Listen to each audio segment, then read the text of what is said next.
So we have the privilege of having one outstanding advisory board member who's been a person working in many different instances, but recently is working at Stanford. Dr. Pereira, if you would be so kind to come over here to introduce our keynote speaker, and an applause to Dr. Pereira for getting involved in our program. Thank you very much. It is an honor and a privilege for me to introduce Dr. Satnam Alag from Illumina. He's the VP for Software Engineering in Enterprise Informatics.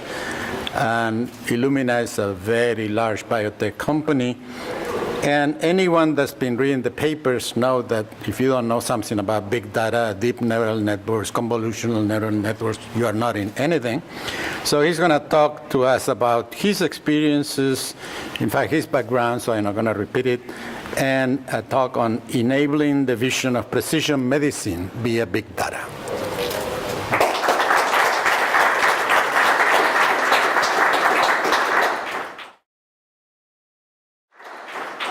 Thank you very much, and it's a real privilege and honor to be here today. I was going through some of the posters, and I couldn't agree more with what Stanley mentioned. Having a multidisciplinary perspective, and it's amazing to see projects in biology, computational sciences, chemistry, physics, astrophysics, astronomy. I wish I had this when I was in graduate school about 20 years back. I think what you have over here is simply amazing and cutting edge. What I wanted to do today was really try and break this talk into three main talks. The first one is I wanted to give you a little bit of an overview about my own personal journey. And I think it's going to hit on some of the points that have been mentioned a little bit earlier. The core of this presentation is really to weave in the phenomenal trends that are happening within the field of how technology combined with big data and the use of NGS or sequencing data combined with technology is changing the field of personalized medicine. And then the last part of this talk is really something that I project into the future based on where I think the industry is growing. So let me begin by talking a little bit about my own personal journey, and I'll try to put it into the context of what is happening over here within this group. So about 20 years back, I was a graduate student. I did most of my doctoral work is in the area of something called probabilistic belief networks, or it's part of machine learning. I was fortunate enough to do an internship while I was doing my doctoral work. I focused on applying machine learning to two main areas. So the first one was automated self-driving cars, and the other one is in the field of machine diagnostics. And fast forward 20-25 years after that work, automated cars are now happening in reality. And with the advent of all of the IoT, it turned out that predictive analytics of machine is one of the core components of what is happening in the field. After I graduated, I had the option of either continuing in academia, and I had a faculty position, but it was the time when the internet was just emerging. And somehow I was fascinated by trying to get into the industry and apply my skills. And soon I realized that what you learn in graduate school is a little bit different from what is there within the industry. And I look at my next phase of my life as picking up on how do you write professional software, how do you design software, how do you build it for scale, what are the issues associated with building multi-tenant architectures. That's what I emphasized on. That was the second discipline that I kind of built up. About 10 years back, after I'd been in the industry for about 10 years, I always had this fascination of, and I had this regret in my mind, that why didn't I go into academia? And so I spent some time and I really looked into the, this is around the 2005 to 2007 era. At that time, the word big data wasn't there, but there was a lot of trends happening. There was this whole area of something called Web 2.0. This is about 10 years back. The internet was being transformed from a content-centric application to more of a user-centric application. So I had the opportunity to really dig in deep into it. How do you apply collective intelligence? How do you apply building recommendation systems? How do you make your search a lot more relevant? How do you do clustering? How do you do predictive models? I had a pretty good grasp of that. And then I had the opportunity soon after I published this book to look at what I wanted to do next. And I had a few opportunities. But I was always fascinated by an area that I didn't have much of an experience. I always had a fascination towards it, which is biology. And I joined a company called NextBio and led, I was the CTO as well as led the engineering team. And our vision was there was a lot of publicly available data that was being generated in the world, and we wanted to aggregate it and apply big data technologies to be able to mine that information or to make useful information out of it.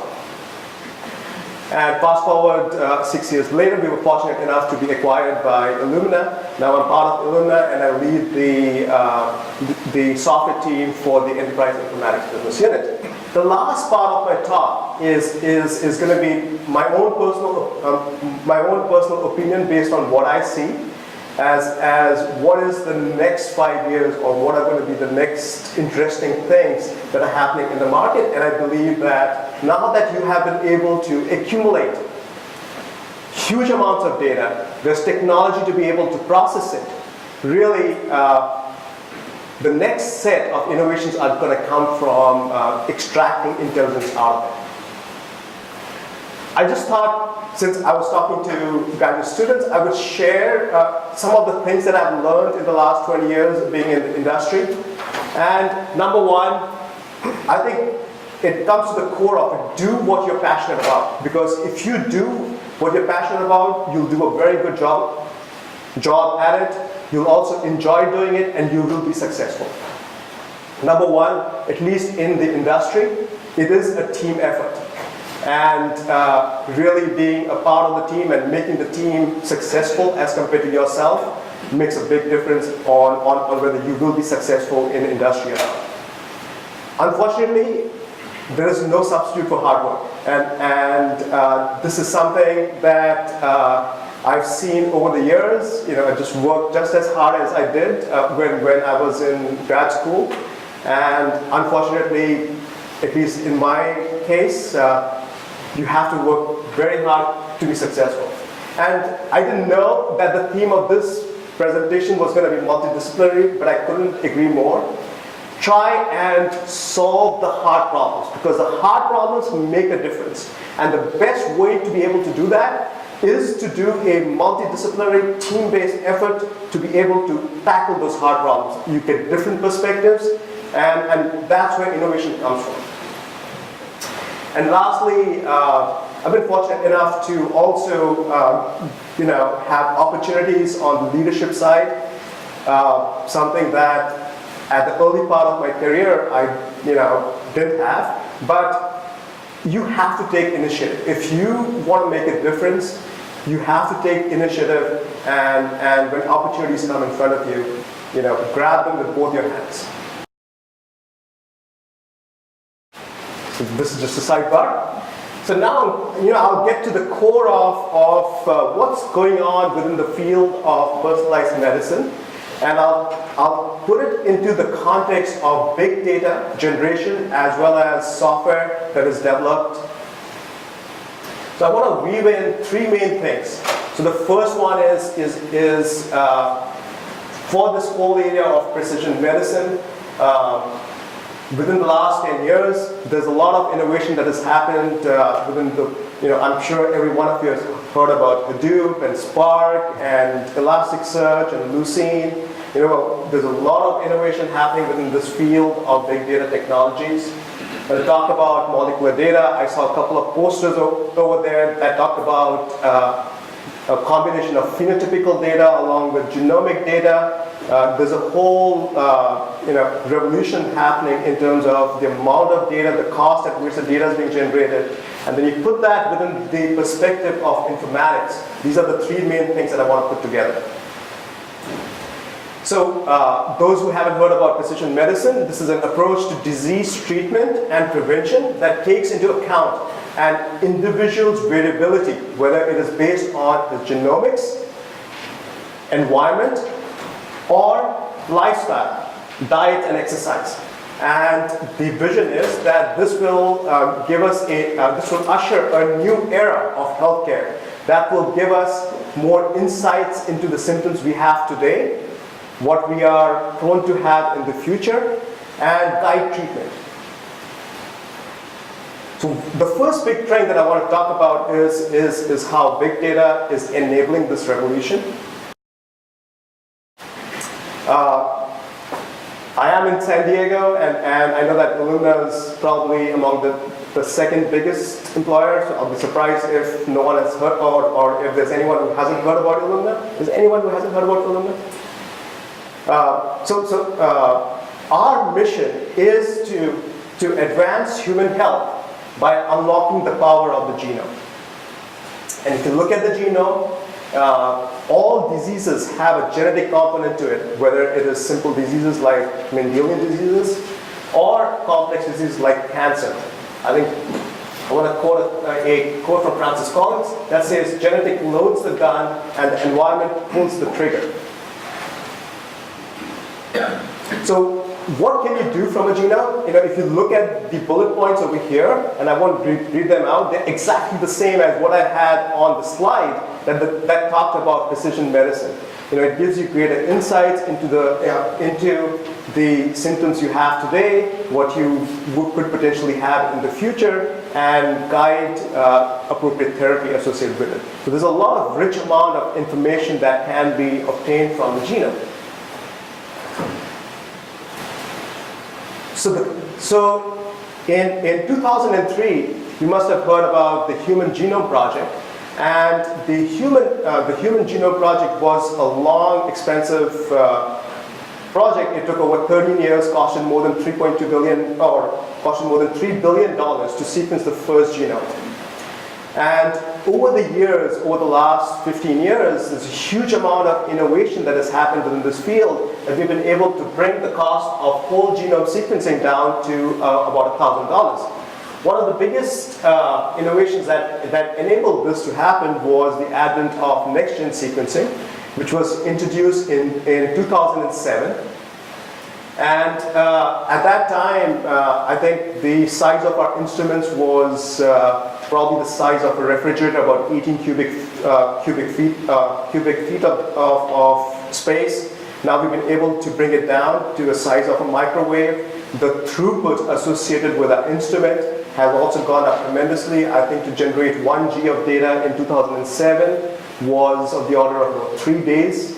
Now we can do it in a few minutes. The basic point is huge amounts of molecular data can be generated at very low cost, and the price continues to go down dramatically. I also saw, and I think it's slide number, poster number 6 over there, there's also a very nice curve that shows how the cost has been decreasing over the years.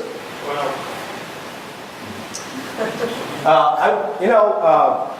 I've heard that by slide number 13, I'll probably lose half my audience. So it's good to have a little bit of a video. What that video just played over there is over a period of time, all of the sequencing that has happened across the globe. And some key points, next-gen sequencing has been happening, it is a global phenomena. It is, happens in more than 50 different countries, 1,000 different labs, both research as well as clinical. So the next question is, if this data has tremendous amount of value for an individual, and the cost of generating this data has been decreasing, what is happening in the market to generate this data? And it was only a few years back, in 2012, when the 1,000 Genome Project was announced. I know that personally I was very excited about it.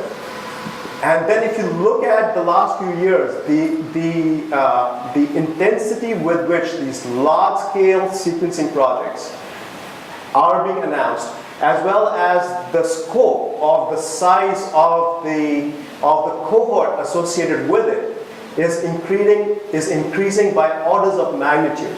Whether you take the precision medicine initiative that was announced last year, or one of the projects that I'll talk about next, which is the project that's happening in Genomics England, where about 100,000 samples are being sequenced, half of them in oncology, half of them in rare diseases. And the interesting thing is that this is also being done within the context of working with clinicians in a clinical setting to actually decide on what should be the right therapy for a patient. So far, what we have covered is all in the past. So what I want to try and talk about next is what do what's going to happen into the future. So if you see this curve, this is a graph from a Nature publication that came out about a year back. If you look at the curve on the top, historically, we've had the amount of data that can be generated the capacity has doubled every 7 months. And that's the curve that goes on the top. If you take Moore's law, the amount of data that can be generated would double every 18 months. That's the pink curve at the bottom. And then if you take a sample point between these two outputs, if it were to double every 12 months, this is what the amount of data generated could look like. The point is, if you project this into the future, 10 years from now, you're talking about 4 or 5 orders of magnitude of genomic data that would be generated. It's huge amounts of data that you're talking about. So far, we have talked about genomic data, but for anyone to be able to derive information or value associated with it, genomic data by itself is not as valuable if there are additional annotations or phenotypic information associated with it. What was the context in which this data was generated? What did the patient have? And fortunately, when you look at EMR data, there's a rich amount of information that is associated with the particular patient, whether it is the ICD codes, whether it is the procedures that were done, demographics information. And within the last, I would say the last 5 years, the adoption of EMR within the hospitals or in a clinical setting has also increased dramatically. Within the last, I would say the last 3 or 4 years, there's been this whole discipline of IoT or Internet of Things, where you have smart sensors that are continuously streaming data to the cloud. There's also annotations associated with this data, which is geolocation of where the person was, and all of that information provides a very rich amount of health-related information for that particular individual.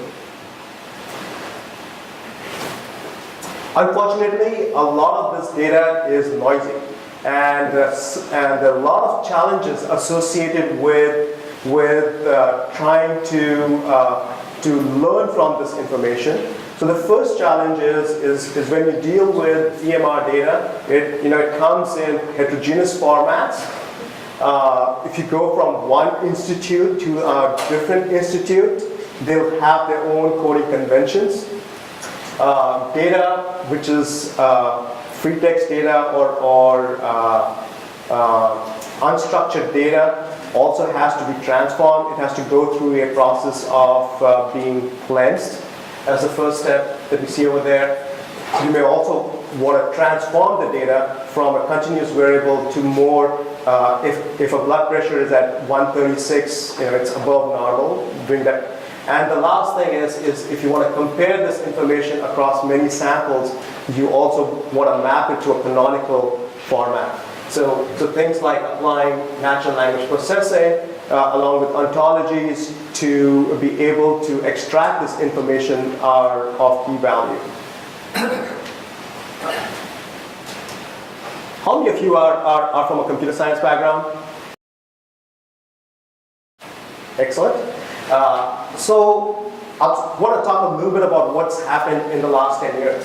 So in 2003 and 2004, there were a couple of publications that kind of transformed this field from Google that talked about the Google file system and the MapReduce paradigm that led to a few open source projects led by, I think it was by duck cutting, that led to the development of the Hadoop framework that gave an ability for small companies, you didn't have to be on the scale of Google, to be able to apply these techniques to mine and process and store large amounts of data.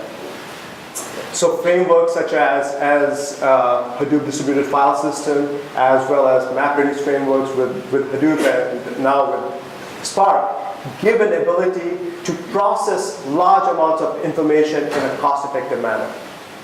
The same happened with search. So in 2003, Duck Cutting wrote the first version of Lucene that formed the basis of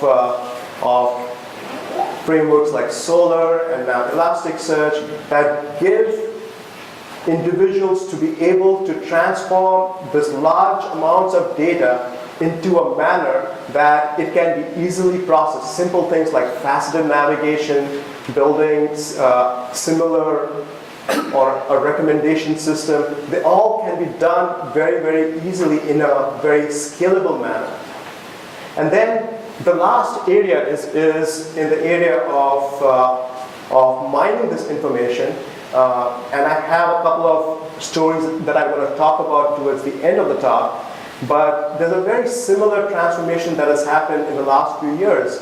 There's a number of different frameworks that are available within the open source that allow individuals to be able to now process and mine information at precedented scale that was not possible before. So let me kind of summarize what I've said so far. So number one, within the area of personalized medicine, there's been trends happening by which huge amounts of genomic as well as phenotypical data is now available. Technologies are also available to be able to process this information. And then the last thing is let me talk a little bit about what we're doing to try and move it into the clinic. Because if the vision of personalized medicine really has to come to play, it eventually has to go into use where healthcare is within the clinic. And that's what I'm going to touch on for the next few slides.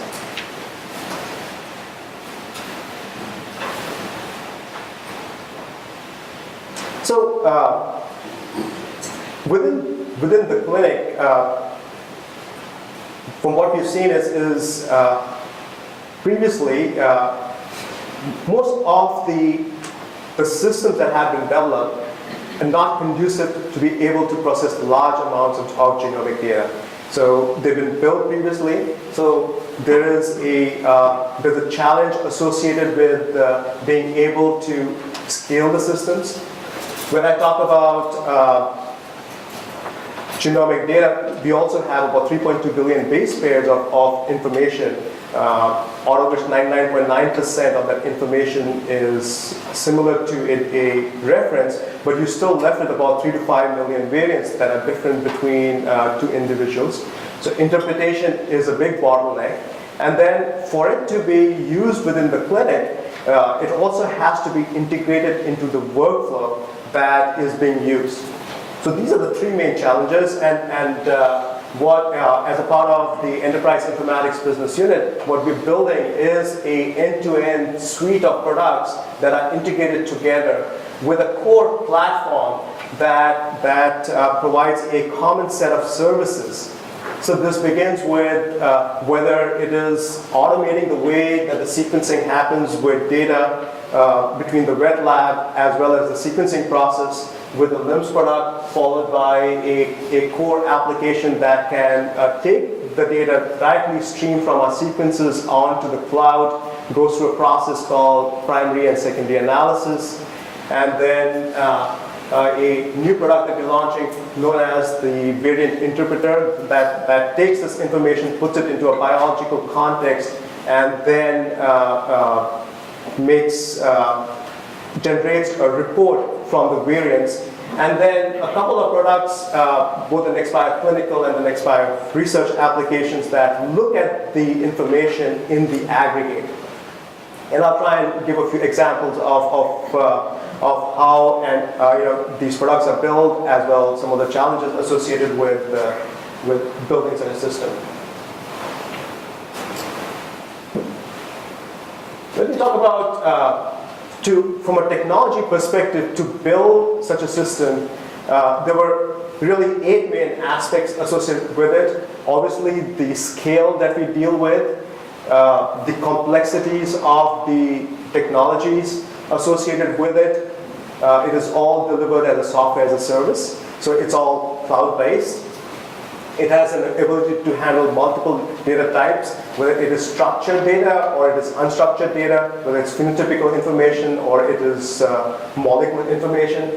It is all put within the context of a biological framework with an ontology and a semantics associated with it. And this is a core application that allows people to mine the information. Clearly, security is a big part of the solution, along with having APIs that enable people to extend the solution by building applications on top of it.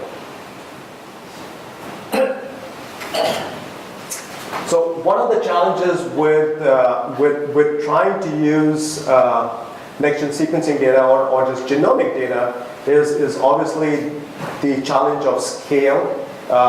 There are about 3 billion base pairs of information, out of which if you take 0.1% of it, which is about 3 to 4 million variants, that would be different between two individuals.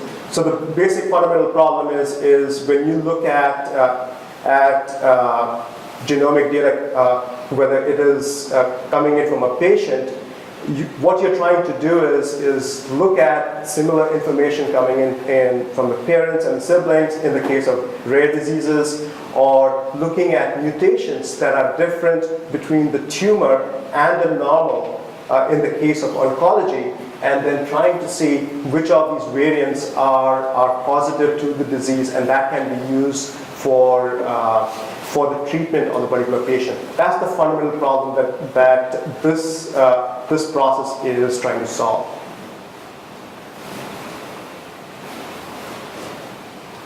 Let me just build this thing out.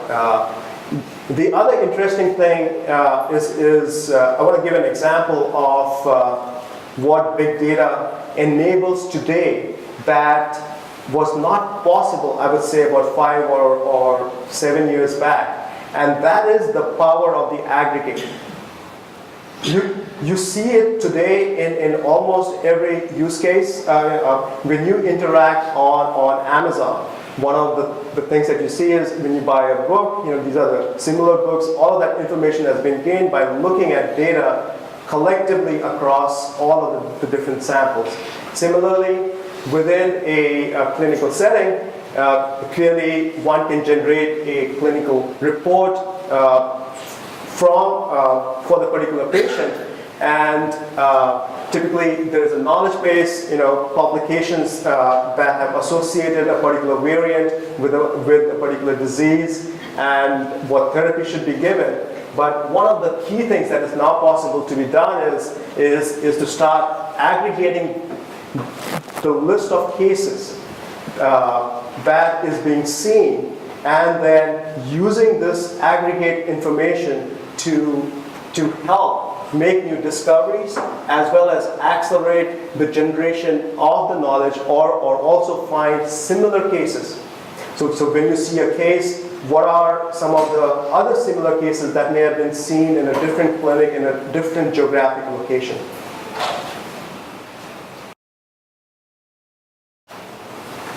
I saw a couple of posters that actually talked about the work happening with the genome and the phenotype. Let me also talk about a little bit about how we leverage a lot of the search technology to build very smart indexes to be able to help with the process of variant interpretation. When we have a list of variants that have been generated, it goes through a process known as annotation, where we put it into a biological context. We also look at what is the effect of this particular variant on amino acid changes, on proteins. That's the process of annotation. And then to come up with the variants that are positive, we apply a bunch of biological filters that helps to reduce, and typically you would be left with a handful of variants that are potentially positive. And then there's a human being that looks at these particular variants, does a literature search, or looks at a knowledge base of known information to then decide whether this is positive or not. And all of this is powered by leveraging a very smart search index that is built, that combines the annotations along with the filtering mechanism to make this possible within a few seconds that would have potentially taken hours to do. I wanted to talk about a little bit more about the mining process. What we do is think about molecular data being generated from our sequences. At the same time, there's a rich amount of phenotypical information coming in from a patient's EHR. And if you have a framework that is very patient-centric, where the patient is at the center along with this information, you aggregate it across many, many different samples, and you're then able to do a lot of cross aggregate analysis, or combine various cohorts, a cohort where one treatment worked while the other treatment did not work, and basically mine that information. So one of the tools that we build is the NextFire clinical application that works in the following way. Typically, within a data warehouse, one would bring in a number of different sources of information. One would also try to standardize the different data types. And typically, you have an expert who knows on how to query this data warehouse, and is a trained bioinformatics person who would then answer the questions of a biologist. The challenge with that is obviously that it's not very scalable, and what we were able to do was to build a system that has all of this information, but then build a tool that is very easy to use by a biologist without the need of a bioinformatics person. And there's also a very rich amount of APIs available for people to interact with the data directly. Within the field of biology, fortunately, there's a very rich amount of data that is publicly available. If you look at sources like NCBI, GEO, as well as TCGA and other repositories, very large amounts of genomic data is available that can be used for your research. And one of the things that we've done is we've been able to bring these different data from these very different sources and populate the system that we built with this.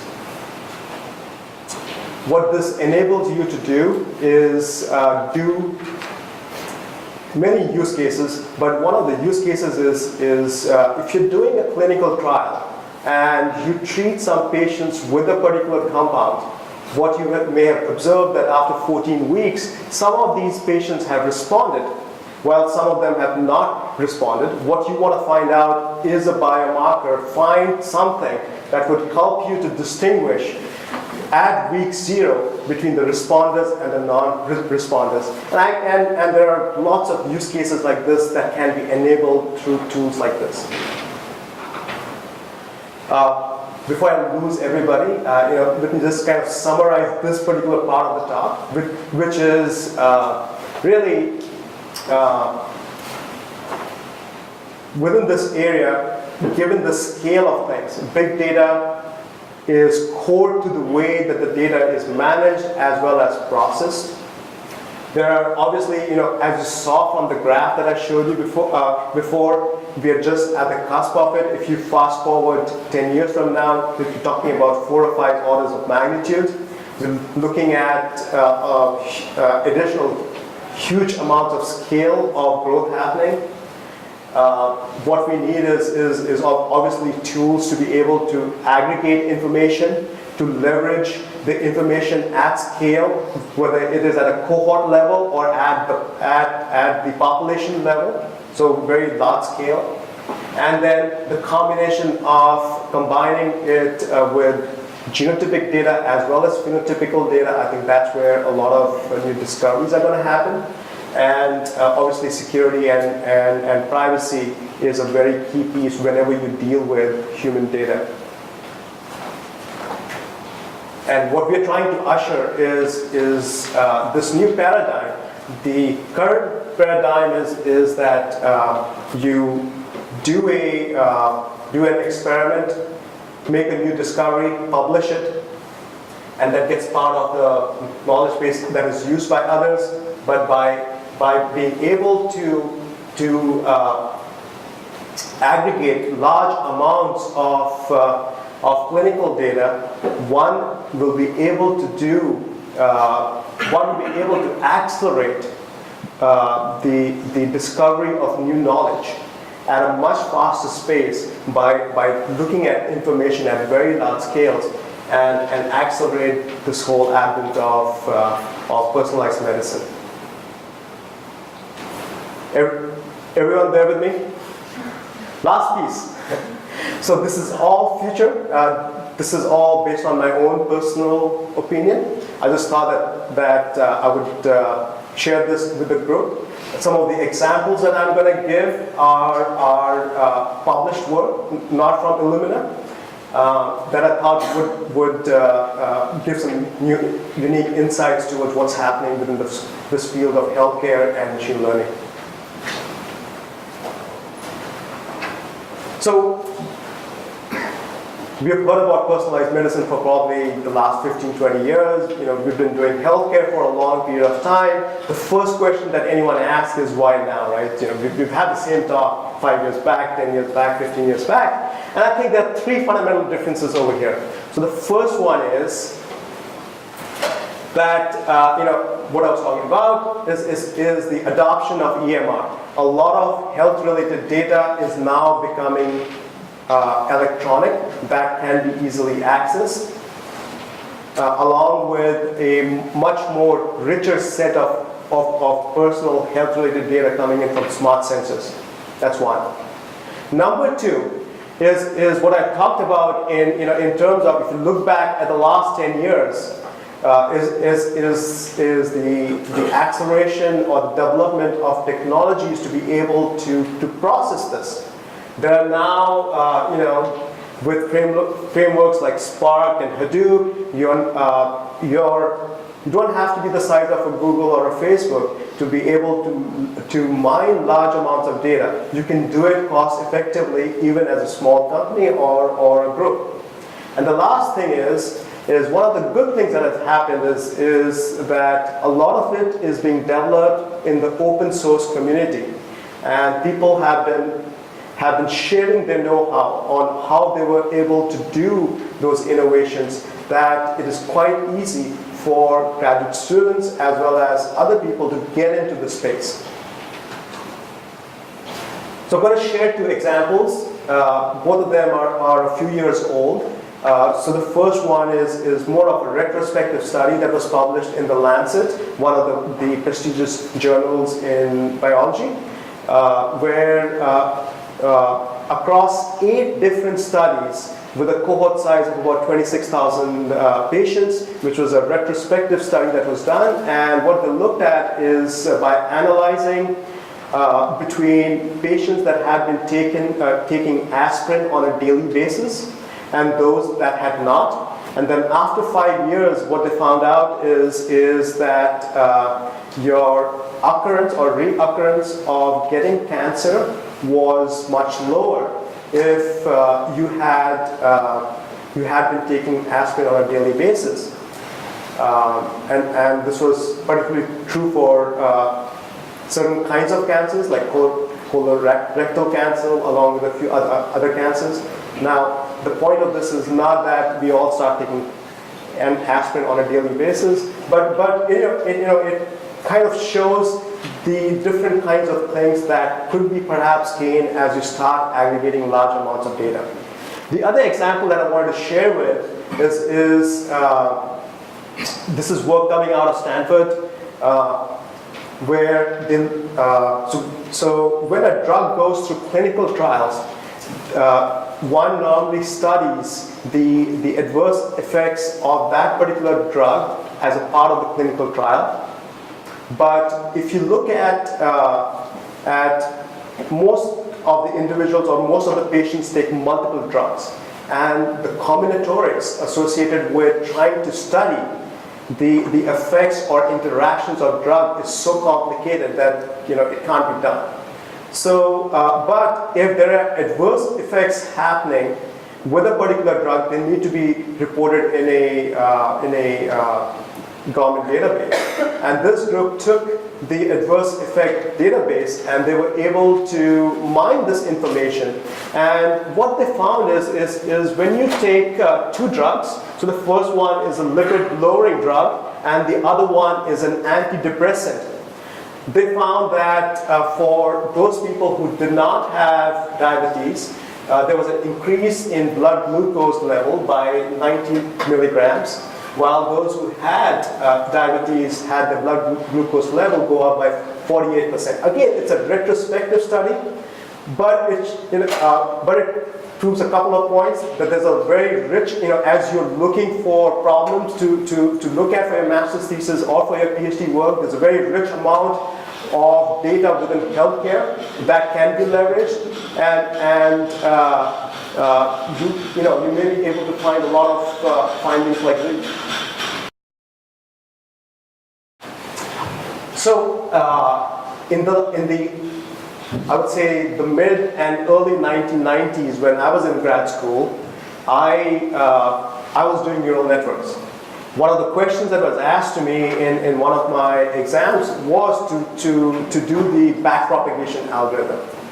And as most of you know, AI, machine learning goes ups and downs. But there is a tremendous amount of noise that is being generated, especially over the last 3 years. and it is truly exciting at what is happening within the field of deep learning. And the fundamental reason of why this has been happening is being that, again, it is the amount of computations that are now available in a cost-effective manner that wasn't possible to be done a few years back. Even in 2005, 2006, deep learning had been tried, but you didn't have the computational power. You didn't have the number of big data or examples to treat the system. It's different now. At least let me try and prove you that with a few examples. So within the healthcare area, I'm going to, in 2012, how many of you have heard about Kaggle? This is a website where you have competitions in machine learning that are sponsored by industry that people compete for. In 2012, Merck made available, I think it was 9 or 15 data sets of drug response or cell response to various drugs. And there was a competition associated with trying to find which drugs are going to work and which ones are not going to work.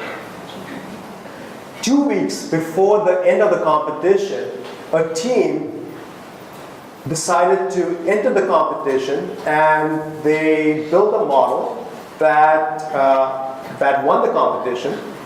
This team had no background within the field of biology or chemistry. They were pure computer science people, and they wanted to resurrect the whole field of deep learning. They wanted an example. This is from the University of Toronto. Many of you have heard about Jeff Hinton, who then, after he won the competition, started a company called DNN Research, which was then after 6 months acquired by Google, and now is part of Google Brain, I think.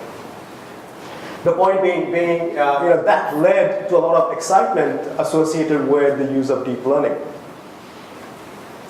One more example, and I saw one project over there that had some MRI images. This is a competition that just finished on Kaggle, where there's something called ejection fraction. This is when your heart beats, what percentage of the blood is actually being ejected out. And if you're a healthy person, it is somewhere between the 55 to 65% mark. If you're a sportsman, your heart is ejecting more blood out. And typically, this is measured through MRI images by a trained cardiologist. It takes about 20 minutes associated with that. And just last night, I had taken this screenshot earlier on, and just last night I went back to see who had won it. The team who won it had applied deep learning. They'd also very nicely written a nice a blog or a one-pager sharing what was their approach, what tools that they used. I should also mention that in that Merck competition in 2012, from what I read, Jeff Hinton and his team had used deep learning tools that were available from a book. So it's more of an application, and the industry is sharing a lot of the know-how. This is one more example of trying to apply these technologies within the healthcare area. Since this is a multidisciplinary field, it's almost every week that there is a interesting example of this field coming in. About a month back, as I was giving another talk, I come across this example where Google had announced a ability to take an image and no other information. To take the image and then locate where in that world that image is taken from. And then they also showed that it does much better than experts who have traveled the world. A couple of things I wanted to point out about is the use of about 126 million tagged images. So it's the size, it is the learning data set size. They also ran this on 200 CPUs for 2.5 months. So there's a lot of computation associated with it. These are also very large networks. This particular example had 97 million parameters that was learning as a part of the process. But very cool applications.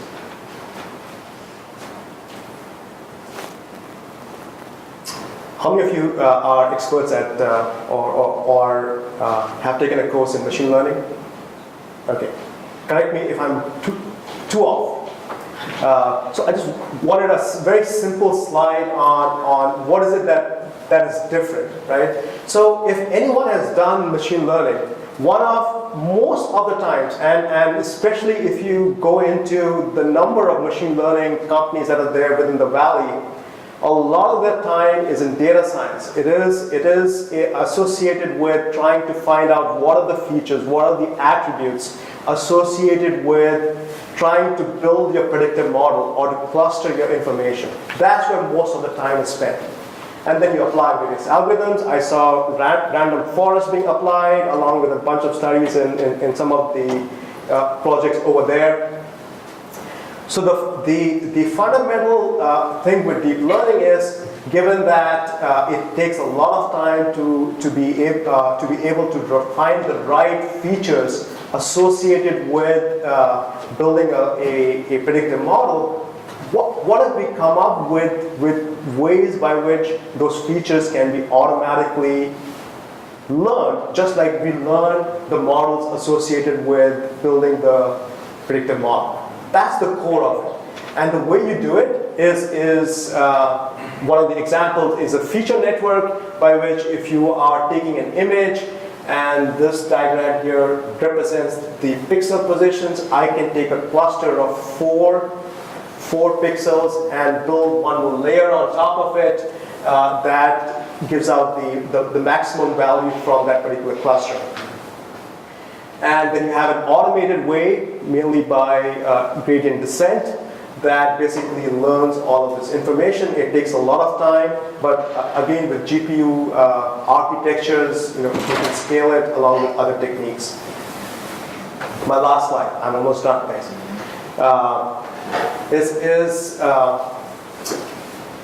So if I look at the past 5 years, the last 10 years, it's been an era of where huge amounts of data has been generated. Technology has innovated to be able to manage this information, to be able to build applications that allow you to query at the aggregate level. If I were to try and make a prediction of where things are going into the future, my belief is now that we have accumulated this information, we clearly need to be able to extract information out of it. And I think this is where machine learning comes into play. This is where deep learning comes into play. This is where a group like you come into play. And especially if you do it within a multidisciplinary context. As a part of this, we are within Illumina, as a part of our research group, we are also starting a group that's focused on machine learning and deep learning that I'm trying to build.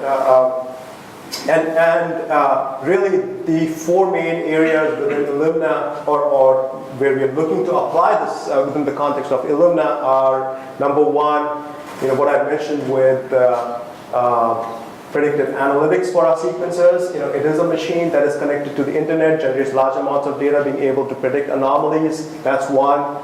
There's a process of something called primary and secondary analysis, which deals with taking an image from a camera and being able to process that information, as well as doing secondary analysis, puts it into a context of a biological context, and compares it or aligns it to a reference and does the difference between the normal and that particular sample. Primary and secondary analysis, the problem of variant interpretation that I had described, trying to leverage a lot of the deep learning and the machine learning tools to be able to solve that problem. And the last one, some of the examples that I gave you about combining phenotypical data with the genomic data, and then discovering new information. If you're interested, please do contact me. And thank you very much for your attention. And it's a real pleasure to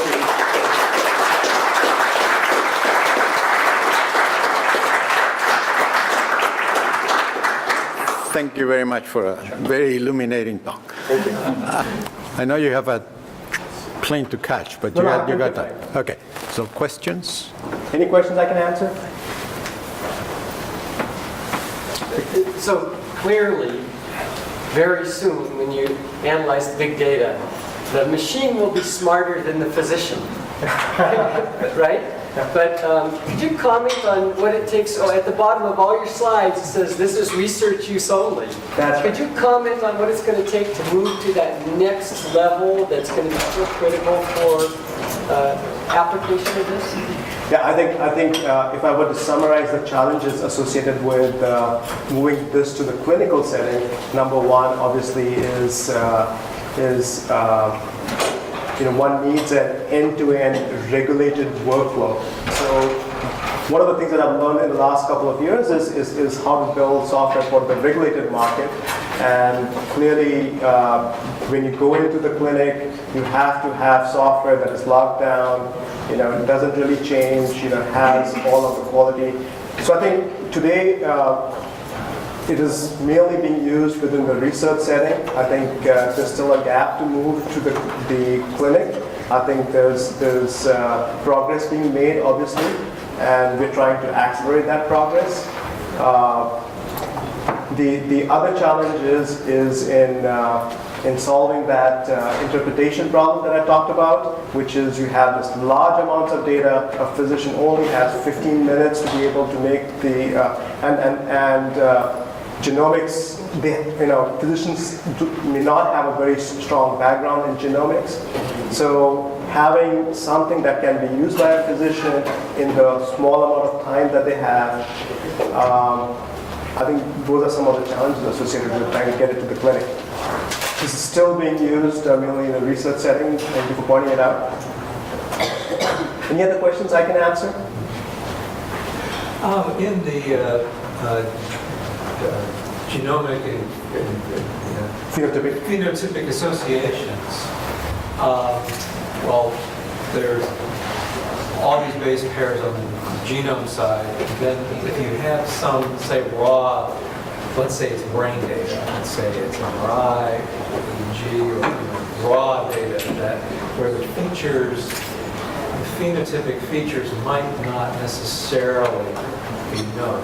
Researchers think they know what the biomarkers are, but maybe there are other deeper phenotypes or endophenotypes that are more closely related to the genomic data. So is that the sort of thing where you might have two big data sets on both sides and you're trying to find deeper associations, features that otherwise you might have just missed? I think there are a couple of problems, right? That are a couple of use cases. So the first one is when you're looking at an individual patient, it is more of an integrative, it should be more of an integrative approach that a physician does, which is, you look at the data coming out from an MRI or from an image. There's information coming in from the lab, from the pathology lab. There's obviously a rich amount of longitudinal medical data for that particular patient. And that gives you the history associated with it. And then the genomic data adds on top of it. I think whether it's a physician or someone being able to look at all of these different multimodal pieces to decide what is right for the patient. That's the first problem. I think the other problem is more of discovery, the examples that I gave you, which is more of trying to get your next PhD or you get your next publication, that is finding a new association between a biomarker and a disease or a genomic variant and a particular disease or a drug. It is this new discovery of knowledge that is facilitated by having a large normalized database and having the tools to be able to mine that information effectively. Those are the two different use cases. The discovery is also could be more of a retrospective, though there also could be trials happening, clinical trials happening that is more prospective. That is, the patients are being monitored as they're going as part of the clinical trial. Thank you. Good. Yeah, I thought the picture recognition slide was amazing, and also the amount of data that must be required for that should be enormous. Is it all held on a single cluster, or is it part of the team that's kind of spread around the world and it changes information like via cloud? So the example that I gave for the deep learning example was from the public literature. I think the one example that you're referring to was from Google. I don't know whether they had it all clustered. I know that we have more of a we have a number of different systems all over the world, and we've been built out so that I think one other trend that's happening is given the sizes of the data and really the ability to be able to combine information from multiple data sources. So a key word is federation, not having to duplicate data in multiple locations, but being able to effectively mine the information. And I can go on about federation. There are two main areas there. One where data doesn't move, where you distribute the computation to each of the local nodes, and it sends you back the information. I think there's also some very complex algorithms, especially if you want to do correlations or mining of some of the information where unfortunately data has to be combined together. So it's a pretty challenging field that we're also getting into. I can add a little inside information to that. Google TensorFlow, I mean the public domain platform they have, it seems to be very simple to replicate something. So you say, give me 100 of these guys, and it actually works in the cloud. So it is distributed, because that's Google business. I mean, they've been constructing this for 20 years. Google's TensorFlow is one of the platforms that are there for deep learning. So if you want to get into that area, I think that's one of the products that you want to look at, along with Caffe and a few other products. I have a question which I'm not sure I can pose it properly, but a lot of the successes you mentioned and the other examples that, Hinton's group and Bench's group, etc., that have been winning all these competitions publicly and making publicly available what they do is very commendable, especially since we probably are very guilty of not doing reproducible research. But isn't it true that these things don't, you succeed at doing one of these tasks, one of your tasks, and I see you have a lot of different tasks, and this doesn't transport, not generalize, but it doesn't, whatever model you produce for solving this problem, you have to do the work all over again once you change it better and the objective. Is that true, or are we moving in a better direction that things will be inherited? So let me try and summarize the question first. So the question is, and most of you are graduate students, is as you apply the techniques to one problem or one domain, how transferable is the know-how as well as the methodology to other problems? And I think this is my own personal opinion. There is some black magic to building, doing data science, clearly, which you gain as you look at multiple problems. Right? Attribute selection is one example. How do you normalize? How do you convert it into an input that's going to make valuable? I think if you look at some of the techniques like deep learning, though, this is one example where a sheer volume of computation and sheer volume of examples seem to do better than anything before. And I think there's also been quite a few publications that have shown that when you get a particular answer or a predictive ability, it increases dramatically much faster if you give it more examples as opposed to trying to change the algorithm, whether it is random forest that you use or SVM or what the algorithm is. So I think hopefully the answer to your question is yes, that we are moving towards the right solution. But maybe others can add to it. I don't know beyond that. Any other questions I can answer? No question. So this, as you've shown, it's getting cheaper and cheaper to sequence genome human. And in this era of the Internet of Things and software as a service, in the next 10 or 20 years, do you see these devices being entered into a home? Do someone doing this themselves? It's obviously going to go to clinicians and physicians.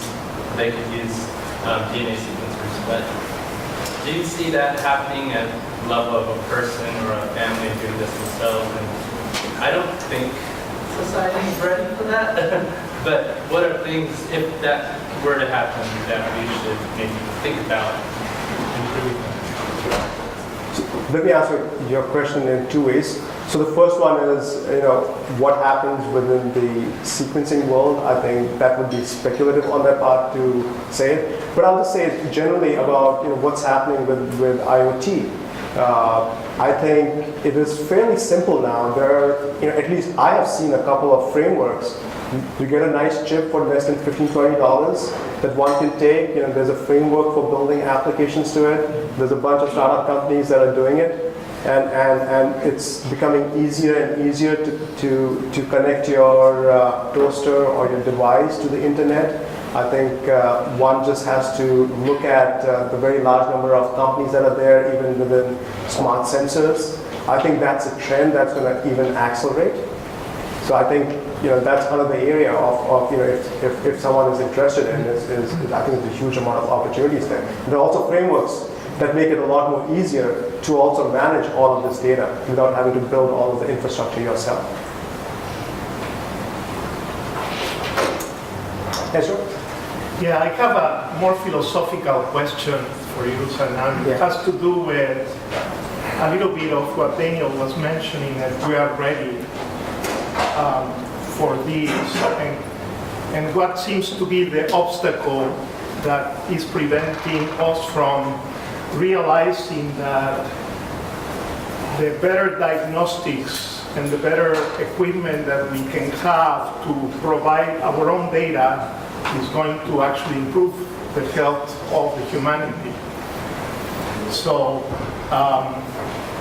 what do you think is really going to be the way that we're going to be able to assimilate that transition? Yeah.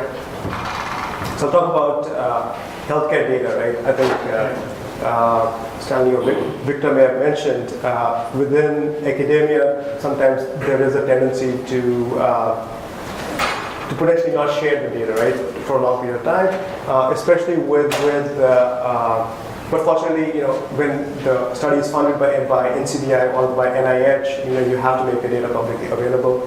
I think what's happening is some of the examples that I gave is more personal health-related data is being generated. I had one example that I took out at the last moment, which is many of you may have heard about a study that was done in Stanford by Michael Snyder, who is the head of the genetics group, I think, at Stanford, where he had multiple devices tracking his information for many years. He also had a blood draw that was taken every month. He had done a bunch of omics. I think there's a publication on this if you search. And he generated a large amounts of health-related personal data. He also had to have a few graduate students to kind of manage this terabytes of data that was generated.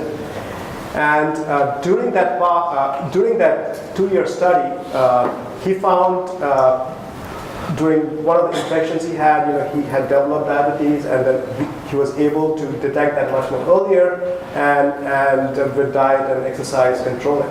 The point being that as the value of having rich amounts of your longitudinal data for people to be able to share it, there has to be an incentive at the end of it. Right? So one incentive is obviously, if I'm able to learn more about my health a lot more faster, That's one incentive for me. But that wouldn't cause me to share it with others. One very big use case for that is when you start pooling in information at the aggregate level, and now I am able to compare my information with 1,000 other very similar people, and I'm able to gain new insights from it, well, then I may be able to share it. And privacy and security are the other two pieces that have to be addressed before that happens. So I think just like shared economies, like Uber is a good example. It wasn't there 3 or 4 years back. It just kind of emerged, and it's a win-win for everybody. I think there has to be a very similar thing happening. You have to address the concerns of privacy and security and other things before something like that happens. Thank you.